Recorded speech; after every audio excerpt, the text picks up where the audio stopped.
From now on, I'm quoting an open letter from God. My dear children, and believe me, that is all of you, I consider myself a pretty patient guy. I mean, look at the Grand Canyon. It took millions of years to get it right. And about evolution, boy, nothing is slower than designing that whole Darwinian thing to take place, cell by cell and gene by gene. And I have been patient through your fashions, your civilizations, wars, and schemes, and the countless ways that you take me for granted until you get yourselves into big trouble again and again. I want to let you know about some of the things that started ticking me off. First of all, your religious rivalries are driving me up a wall. Enough already. Let's get one thing straight. These are your religions, not mine. I'm the whole enchilada. I'm beyond them all. Every one of your religions claims that there's only one of me, which, by the way, is absolutely true, but in the very next breath, each religion claims that it's my favorite one, and each claims its Bible was written personally by me, and that all of the other Bibles are man-made. Oh, me. How do I ever begin to put a stop to such complicated nonsense? All right.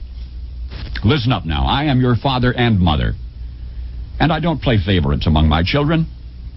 Also, I hate to break it to you, but I don't write. My longhand is awful, and I've always been more of a doer anyway. So all of your books, including those Bibles, were written by men and women. They were inspired men and women.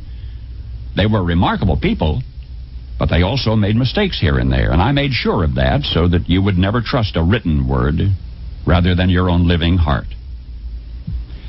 You see, one human being to me, even a bum on the street, is worth more than all of the holy books in the world.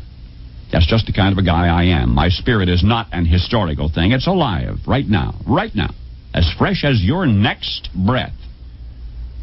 Holy books and religious rites are sacred and powerful, but they are not more so than the least of you. They were only meant to steer you in the right direction, not to keep you arguing with each other, and certainly not to keep you from trusting your own personal connection with me. Which brings me to my next point about your nonsense. You act like I need you and your religions to stick up for me or win souls. For my sake, please don't do me any favors. I can stand quite well on my own, thank you. I don't need you to defend me. I don't need constant credit. I just want you to be good to each other. And another thing, I don't get all worked up over money or politics, so stop dragging my name into your dramas. For example, I swear to me that I never threatened Oral Roberts. I never rode in any of Rajneesh's Rolls Royces, and I never told Pat Robertson to run for president. And I have never, ever had a conversation with Jim Baker or Jerry Falwell or Jimmy Swaggart. Of course, come Judgment Day, I certainly intend to. Now, the thing is, I want you to stop thinking of religion as some sort of a loyalty pledge to me. The true purpose of your religions is so that you can become more aware of me, not the other way around. Believe me, I know you already. I know what's in each of your hearts. And I love you anyway, with no strings attached. So lighten up and enjoy me. That's what religion's best for. What you seem to forget is how mysterious I am. You look at the petty differences in your scriptures and you say, well, if this is the truth, then that can't be. But instead of trying to figure out my paradoxes and unfathomable nature, which, by the way, you never will, why not open your hearts to the simple common threads of every religion? You know what I'm talking about. Play nice with each other. Love and respect everyone. Be kind. Even when life is scary or confusing, take courage and be of good cheer, for I'm always with you. And learn how to be quiet so that you can hear my still small voice. I don't like to shout. Leave the world a better place by living your life with dignity and gracefulness. For you are my own child. Hold back nothing from life. For the parts of you that can die surely will, and the parts that can't won't. So don't worry. Be happy. I stole that last line from Bobby McFerrin, but who gave it to him in the first place? Simple stuff now. Why do you keep making it so complicated? It's like you're always looking for an excuse to be upset. And I am very tired of your main excuse. Do you think I care whether you call me God or Yahweh or Jehovah, Allah, Wakatonka, Brahma, Father, Mother, even the void of Nirvana. Do you think I care which of my special children you feel closest to? Jesus, Mary, Buddha, Krishna, Muhammad, or any of the others? You can call me and my special ones any name you choose, if only you will go about my business of loving one another as I love you. How can you keep neglecting something so simple? No, I am not telling you to abandon your religions. Enjoy your religions. Honor them. Learn from them. Just as you should enjoy, honor, and learn from your parents.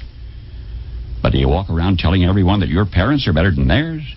Your religion, like your parents, may always have the most special place in your heart. I don't mind that at all. And I don't want you to combine all of the great traditions into one big mess. Each religion is unique for a reason. Each has a unique style so that people can find the best path for themselves. But, my special children, the ones that your religions revolve around, all live in the same place, in my heart. And they get along perfectly, I assure you. The clergy must stop creating a myth of sibling rivalry where there is none. My blessed children of earth, the world has grown too small for your pervasive religious bigotries and confusion. The whole planet is now connected by air travel, satellite dishes, telephones, fax machines, rock concerts, diseases, and mutual needs and concerns. Get with the program. If you really want to help me celebrate the birthday of my son Jesus, then commit yourselves to figuring out how to feed your hungry and clothe your naked and protect your abused and shelter your poor. And just as important, make your own everyday life a shining example of kindness and good humor.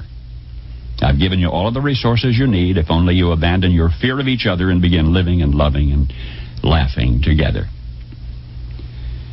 Finally, my children everywhere, remember whose birthday you honor on what you call Christmas Day, December 25, and the fearlessness with which he chose to live and die.